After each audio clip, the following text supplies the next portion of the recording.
गुरुर्ब्रह्मा गुरुर्विष्णु गुरुर्देवो महेश्वरा गुरुर्साक्षात् परब्रह्म तस्मै श्री गुरुवे नमः। मैं अपने गुरुदेव महादेव के चरणों में कोटि कोटि प्रणाम करती हूँ। माँ भवानी के चरणों में कोटि कोटि प्रणाम करती हूँ। सभी देवी देवताओं के चरणों में कोटि कोटि प्रणाम करती हूँ। सभी गुरु भाई बहनों के चरणों में मेरा कोटि कोटि प्रणाम। आज हम सुनेंगे शिव पुराण की रुद्र संहिता द्वितीय खंड में से सती की तपस्या से संतुष्ट देवताओं का कैलाश में जाकर भगवान शिव का स्तुवन करना। ब्रह्मा जी कहते हैं, नारद, एक दिन मैंने तुम्हारे साथ जाकर पिता के पास खड़ी हुई सती को देखा। वह तीनों लोगों की सारभूता सुंदरी थी। उसके पिता ने मुझे नमस्कार करके तुम्हारा भी सत्कार किया। यह देख लोक लीला का अनुसरण करने वाली सती ने भक्ति और प्रसन्नता के साथ मुझको और तुमको भी प्रणाम किया। नारद, तदंतर सती की ओर देखते हुए हम और तुम दक्ष के दिए हुए शुभ आसन पर बैठ गए। तत्पश्चात मैंने उस विनयशीला बालिका से कहा, सती, जो केवल तुम्हें ही चाहते हैं और तुम्हारे मन में भी एकमात्र जिनकी ही कामना है, उन्हीं सर्वज्ञ जगदीश्वर महादेव जी को तुम पति रूप में प्राप्त करो। सुबह जो तुम्हारे सिवा दूसरी किसी स्त्री को पत्नी रूप में ना तो ग्रहण कर सके हैं और ना करते हैं और ना भविष्य में ही ग्रहण करेंगे, वही भगवान शिव तुम्हारे पति हों। वे तुम्हारे ही योग्य हैं, दूसरे के नहीं। नारद, सती से ऐसा कहकर मैं दक्ष के घर में देर तक ठहरा रहा। फिर उनसे विदा ले मैं और तुम दोनों अपने अपने स्थान को चले आए।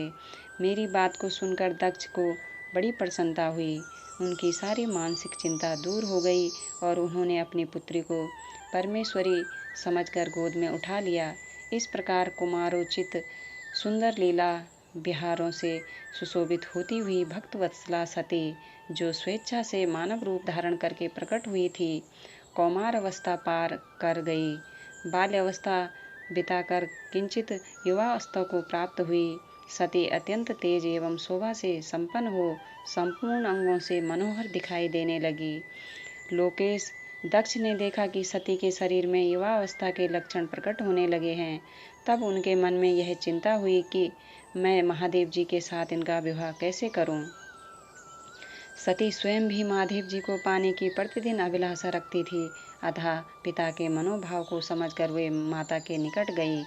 विशाल बुद्धि वाली सती रूपिणी परमेश्वरी शिवा ने अपनी माता बीरणी से भगवान शंकर की प्रसन्नता के निमित्त तपस्या करने के लिए आज्ञा मांगी। माता की आज्ञा मिल गई। अतः दृढ़तापूर्वक व्रत का पालन करने वाली सती ने महेश्वर को पति रूप में प्राप्त करने के लिए अपने घर पर ही उनकी आराधना आरंभ की। अश्विन मास में नंदा प्रतिपदा, षष्ठी और एकादशी तिथियों में उन्होंने भक्तिपूर्वक गुड़ भात और नमक चढ़ाकर भगवान शिव का पूजन किया और उन्हें नमस्कार करके उसी नियम के साथ उस मास को व्यतीत किया। कार्तिक मास की चतुर्दशी को सजाकर रखे हुए मालपुओं और खीर से परमेश्वर शिव की आराधना करके वे निरंतर उनका चिंतन करने लगी। मार्गशीर्ष मास के कृष्ण पक्ष की अष्टमी तिथि को तिल, जौ और चावल से हर की पूजा करके ज्योतिर्मय दीप दिखाकर अथवा आरती करके सती दिन बिताती थी। पौष मास के शुक्ल पक्ष की सप्तमी को रात भर जागरण करके प्रातःकाल खिचड़ी का नैवेद्य लगा वे शिव की पूजा करती थी। माघ की पूर्णिमा को रात में जागरण करके सवेरे नदी में नहाती और गीले वस्त्र से ही तट पर बैठकर भगवान शंकर की पूजा करती थी। फाल्गुन मास के कृष्ण पक्ष की चतुर्दशी तिथि को रात में जागरण करके उस रात्रि के चारों पहरों में शिव जी की विशेष पूजा करती और नटों द्वारा नाटक भी कराती थी।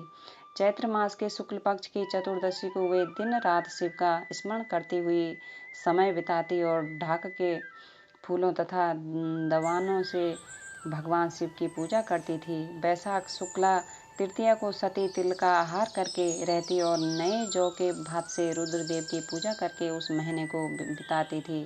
ज्येष्ठ की पूर्णिमा को रात में सुंदर वस्त्रों तथा भटकैया के फूलों से शंकर जी की पूजा करके वे निराहार रहकर ही वह मास व्यतीत करती। आषाढ़ के शुक्ल पक्ष की चतुर्दशी को काले वस्त्र और भटकटैया के फूलों से वे रुद्रदेव का पूजन करती थी। श्रवण मास के शुक्ल पक्ष की अष्टमी एवं चतुर्दशी को वे यज्ञोपवीतों वस्त्रों तथा कुश की पवित्री से शिव की पूजा किया करती थी।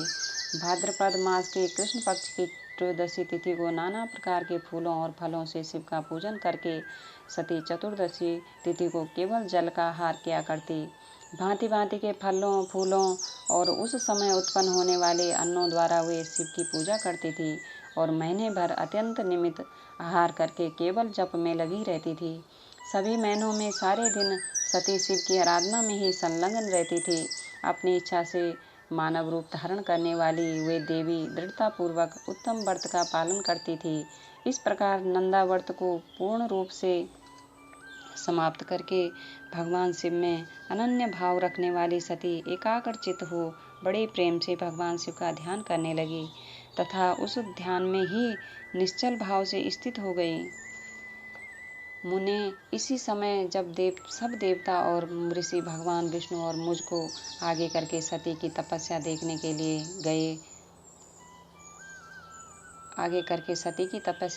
लिए गए। वहां आकर देवताओं ने देखा सती मूर्तिमती दूसरी सिद्धि के समान जान पड़ती है। वे भगवान शिव के ध्यान में निमग्न हो उस समय सिद्धावस्था को पहुंच गई थी। समस्त देवताओं ने बड़ी प्रसन्नता के साथ वहां दोनों हाथ जोड़कर सती को नमस्कार किया। मुनियों ने भी मस्तक झुकाए तथा श्रीहरि आदि के मन में प्रीति उमड़ आई। श्री विष्णु आदि सब देवता और मुनि आश्चर्यचकित हो सती देवी की तपस्या की भूरी भूरी प्रशंसा करने लगे। फिर देवी को प्रणाम करके वे देवता और मुनि तुरंत ही गिरिश्रेष्ठ कैलाश को गए, जो भगवान शिव को बहुत ही प्रिय है। सावित्री के साथ में और लक्ष्मी के साथ भगवान वासुदेव भी प्रसन्नतापूर्वक महादेव जी के निकट गए।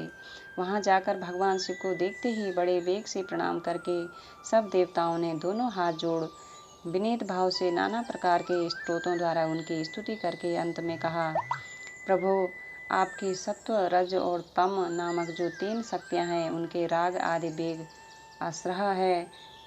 वेद त्रयी अथवा लोकत्रयी आपका स्वरूप है। आप शरणागतों के पालक हैं तथा आपकी शक्ति बहुत बड़ी है, उसकी कहीं कोई सीमा नहीं है। आपको नमस्कार है। दुर्गापते, जिनकी इंद्रियां दुष्ट है, वश में नहीं हो पाती, उनके लिए आपकी प्राप्ति का कोई मार्ग सुलभ नहीं है। आप सदा भक्तों के उद्धार में तत्पर रहते हैं। आपका तेज छिपा हुआ है। आपको नमस्कार है। आपकी माया शक्ति रूपा जो अहम बुद्धि है, उससे आत्मा का स्वरूप ढक गया है। अतएव यह मूढ़ बुद्धि जीव अपने स्वरूप को नहीं जान पाता। आपकी महिमा का पार पाना अत्यंत कठिन ही नहीं, सर्वथा असंभव है। हम आप महाप्रभु को मस्तक झुकाते हैं। ब्रह्मा जी कहते हैं, नारद, इस प्रकार महादेव जी की स्तुति करके श्री विष्णु आदि सब देवता उत्तम भक्ति से मस्तक झुकाए प्रभु शिव जी के आगे चुपचाप खड़े हो गए।